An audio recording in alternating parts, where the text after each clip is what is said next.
Père Camille, bonjour. Je suis confiné au collège Santa Maria à Rome, pas très loin de Saint-Jean-de-Latran. Et vos amis en France ont été très touchés par l'événement qui a marqué votre famille, puisque vous avez perdu votre chère maman, je crois le vendredi saint. Elle avait 91 ans.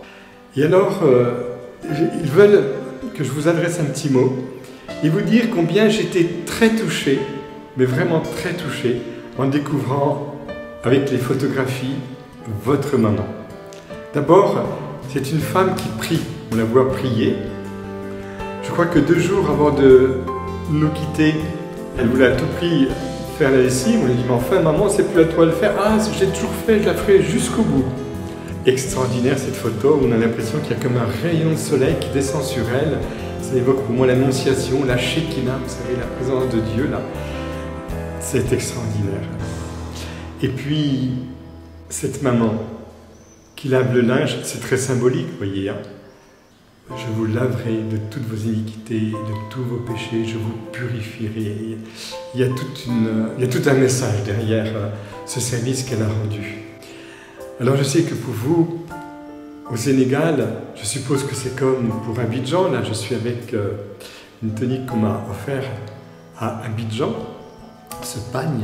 Quand une personne âgée nous quitte, eh bien c'est un grand cadeau, c'est une fête. En Occident, voilà, il est convenu d'être triste, il est convenu, bien sûr, il y a la tristesse légitime, mais enfin, il y a aussi la joie de savoir qu'elle a accompli sa mission, la joie de savoir que cette maman merveilleuse est allée si loin dans le don de soi, puisqu'elle était encore en train, 2 jours avant de nous quitter, rendre service aux autres. Il y a un proverbe qui dit, pour nous en Afrique, un vieillard qui meurt, c'est une bibliothèque qui brûle. Et moi je crois que cette vieille, comme on le dit, et c'est un mot noble quand on dit, ah, la vieille, pleine de sagesse, qui nous quitte, elle porte en elle un trésor qui va s'épanouir au ciel, dans la grâce de la Trinité Sainte, dans la grâce du paradis. Je sais que pour vous c'est un appui, pour vos frères et sœurs, c'est un grand événement.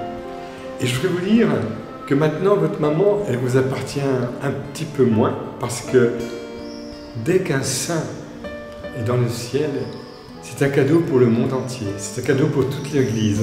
Et il se trouve que moi, à Rome, je travaille en vue de l'ouverture d'un dossier, d'une cause de béatification, de canonisation, celle d'un confrère marianiste qui nous a quittés il y a 21 ans, le père Raymond Alter. Il avait 73 ans en 1998 quand il nous quitte. Je suis la lumière du monde. Jésus lui-même s'est ainsi défini, présenté. Chacun de nous, nous sommes, dans notre propre vie, au cœur de ce combat, de ce que Jean appelle le combat de la lumière et des ténèbres. À notre époque, nous sommes certainement dans un temps où cette lumière, ces lumières données par Dieu ne manquent pas à notre époque. Ce sont des lumières éblouissantes pour notre génération et peut-être déjà pour le XXIe siècle. Par les saints en qui transparaît la lumière du Christ, Dieu nous fait signe. C'est pourquoi ils sont tellement importants à notre époque. Tous nous sommes appelés à la sainteté.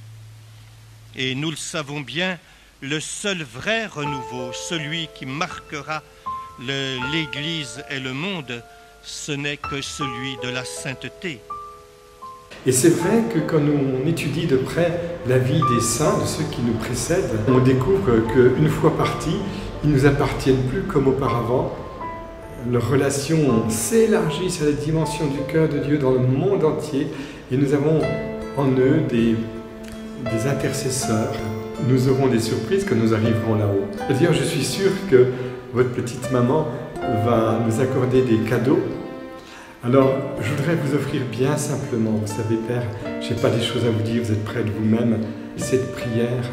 Mais je le fais avec dans le cœur une grande joie profonde, c'est que le passage de votre maman nous engage à vivre cette prière que je dis tous les jours, au matin quand je me lève. Alors je vous la donne. Seigneur, prends pitié de moi, qui suis un pauvre pécheur. Seigneur, donne-moi toujours l'absolution. Seigneur, fais que je meure en état de grâce. Seigneur, préserve-moi du péché mortel. Seigneur, je t'offre ma journée. Au revoir, cher Père.